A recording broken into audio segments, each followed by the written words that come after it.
Bien, continuamos en aula virtual. Estamos en la clase de biosfera de la asignatura Ecología Industrial de la Universidad de los Andes, Escuela de Diseño Industrial. Bien, seguimos con los procesos claves para el sostenimiento de la vida. Entre eso, el flujo de energía química permite el sostenimiento de otros organismos, gracias a el proceso de descomposición que se produce en los organismos. Al final ellos se sintetizan y pueden ser absorbidos completamente por la naturaleza.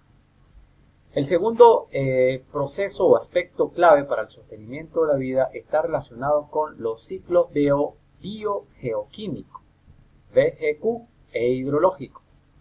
Los ciclos biogeoquímicos consisten en un proceso de reciclaje de nutrientes del suelo que alimentan a la vegetación para que puedan realizar la fotosíntesis y con ello favorecer el flujo de energía hacia organismos consumidores, heterótrofos. Aquí surge otro concepto interesante. Ya vimos que los autótrofos son los organismos capaces de sintetizar la energía solar a través de un proceso de fotosíntesis. Estos serían los elementos primarios, sería la biomasa. Pero lo que son los organismos consumidores, es decir, dentro del cual entran los herbívoros y los consumidores secundarios, que son los que se comen a los primarios, que serían los herbívoros, entran los heterótrofos, que son organismos consumidores. Los organismos heterótrofos devuelven al suelo otra materia orgánica no utilizada, donde es transformada nuevamente en nutrientes.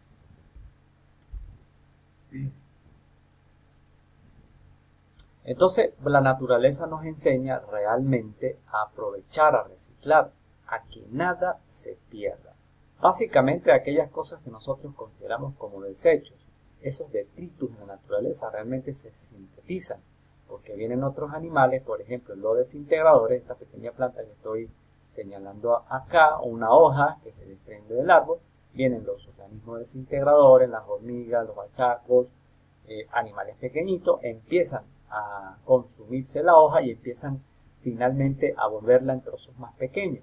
Esos trozos más pequeños vienen otros organismos más pequeños todavía, como las lombrices, por ejemplo, y terminan absorbiendo esos trozos muy pequeñitos, que devuelven a la naturaleza, devuelve otra energía a través de sus excrementos, por ejemplo, donde esos elementos vegetales, conocidos como detritus, son completamente sintetizados.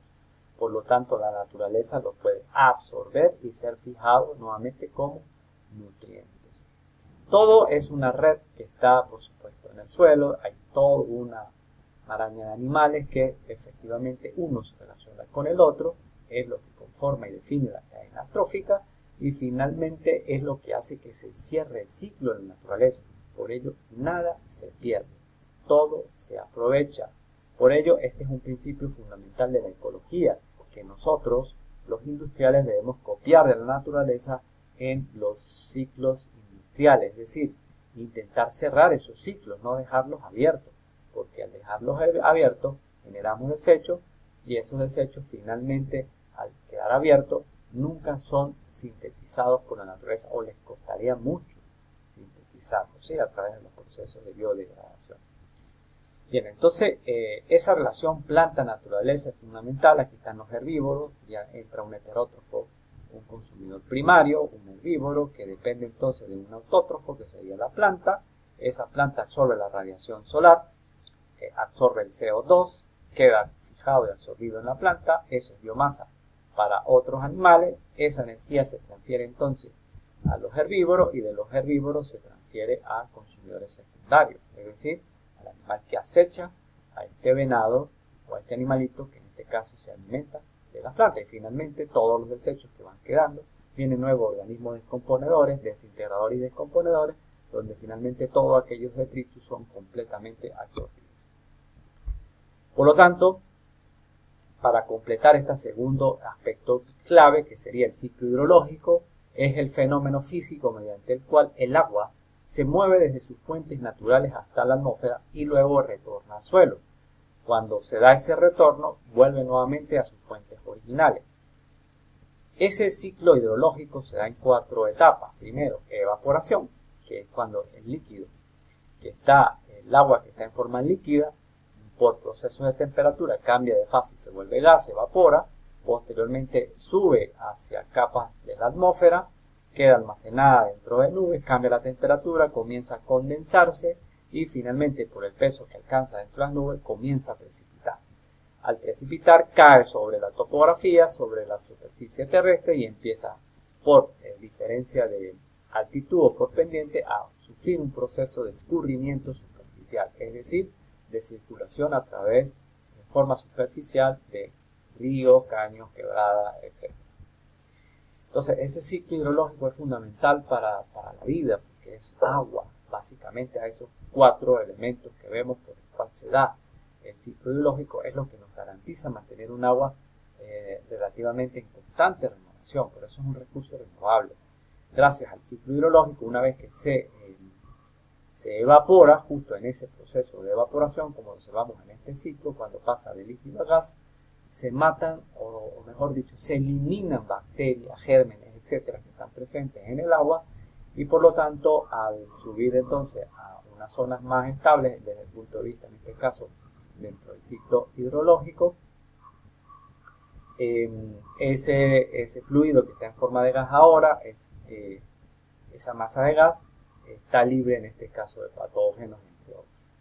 Posteriormente, cuando se da el proceso de condensación y luego de precipitación, vuelve nuevamente a la superficie terrestre, pero ya cuando empieza a tocar la atmósfera, dependiendo de los aerosoles que estén allí o los niveles de contaminación, empieza entonces a arrastrar elementos contaminantes, por lo cual esa agua que tenía pura en forma de gas ahora empieza a contaminarse. Y finalmente, cuando toca la superficie terrestre, elementos ya afectados por la contaminación o partículas sólidas, pues termina de literalmente contaminarse el agua o ensuciarse. El tercer elemento son los ciclos biológicos de plantas, animales y humanos. Estos ciclos conllevan aspectos propios para el desarrollo de las especies, tales como nacimiento, crecimiento, desarrollo y muerte, algo fundamental en la vida. La ley de la conservación de la energía es parte integral de las leyes de la naturaleza. Nacemos, crecemos, nos desarrollamos, luego morimos.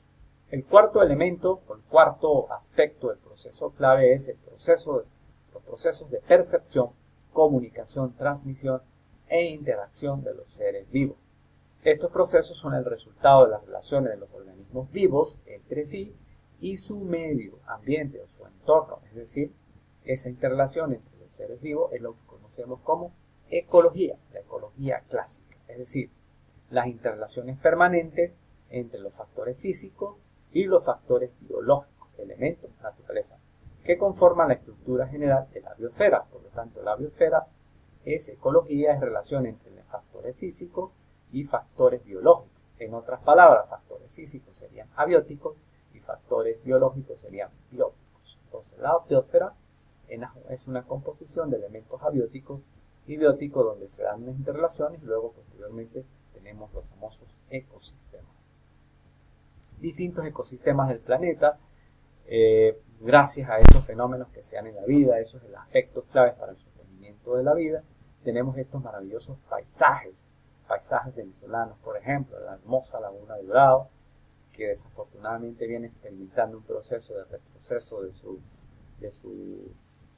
su cuerpo de agua, de su espejo o mancha de agua con la cual se caracteriza esta laguna, en términos de una de las lagunas más importantes de Venezuela, una de las pocas lagunas en América Latina de aguas saladas o salobres. Esos ecosistemas pasamos luego a otros ecosistemas de zonas más elevadas de altitud, por ejemplo los páramos andinos, son ecosistemas diferentes, mayor altitud. Aquí estamos, por ejemplo, en el páramo de los Conejos a 3.500, 3.700. Vemos esta cadena montañosa que sería, al subir esta montaña, estaría lo que es la cara del Indio, esta sería la cara posterior a la cara del Indio, este sería el Valle de las González y el hermoso Frailejón de Octubre. Más vistas del páramo de los Conejos, hermoso páramo venezolano. Esta es la carretera que da acceso, que viene por la zona de la Zulita, donde pues hay comunidades o asentamientos humanos dentro de ese páramo de los Conejos. Al fondo la cadena del Parque Nacional Sierra Nevada. Esto sería, estas montañas que estoy señalando, sería Parque Nacional Sierra de la Culebra. Gracias a ello, pues, los imponentes paisajes que son parte de esa biosfera, de esos ecosistemas que son fundamentales para la vida.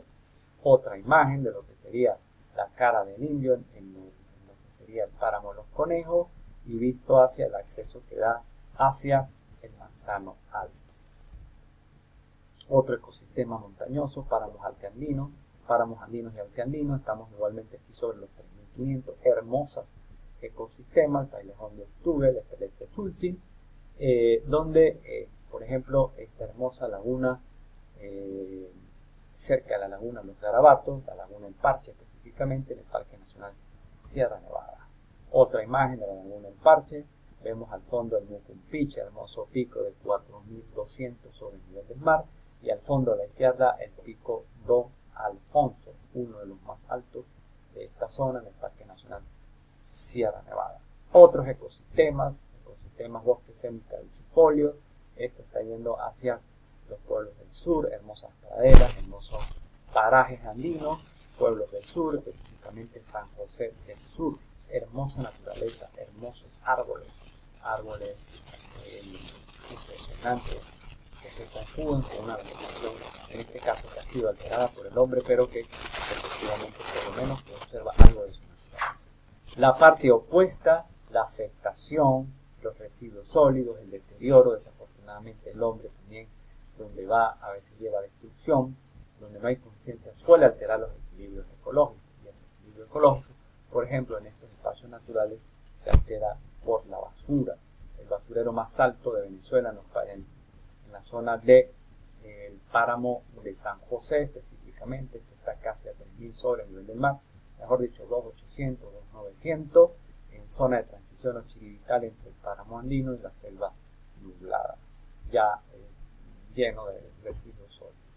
Sin embargo, hay gente dispuesta a contribuir a su saneamiento, voluntarios, grupos ecológicos, organizaciones nacionales, organizaciones internacionales, empresas privadas que ayudan para que la mano buena, la mano amiga siempre llegue a estos entornos y espacios naturales y se pueda dar un saneamiento, una recuperación de sus entornos. Tanto así porque voluntarios de distintos lugares de Venezuela se reúnen una vez al año en el famoso Día Mundial de las Playas y le dan un cariño a esos ecosistemas. En el caso nuestro, ese cariño a humedales altos andinos, páramos andinos, donde las condiciones de trabajo son muy complicadas por lluvia, por visibilidad, por temperatura, por distintos aspectos que se conjugan dentro de esa biosfera, pero que personas amantes de la naturaleza buscan devolver o restablecer su equilibrio. Bueno, esperamos que esta presentación haya sido de su agrado. Esa es la biosfera, un espacio dentro del planeta Tierra donde sea la vida, al menos el único en nuestro sistema solar donde hay vida y de los sistemas que se conocen en el universo. Afortunadamente es aquí donde tenemos vida hasta el momento. Así que cualquier pregunta la puede hacer circular o llegar a través de mi correo electrónico juancarlosrojas4@yahoo.com o sencillamente pues dejar alguna de esas interrogantes con alguna tutoría presencial o también a través de mi Skype Juan Carlos Rojas 41. Muchas gracias por estar allí y por estar atento a mi aula virtual.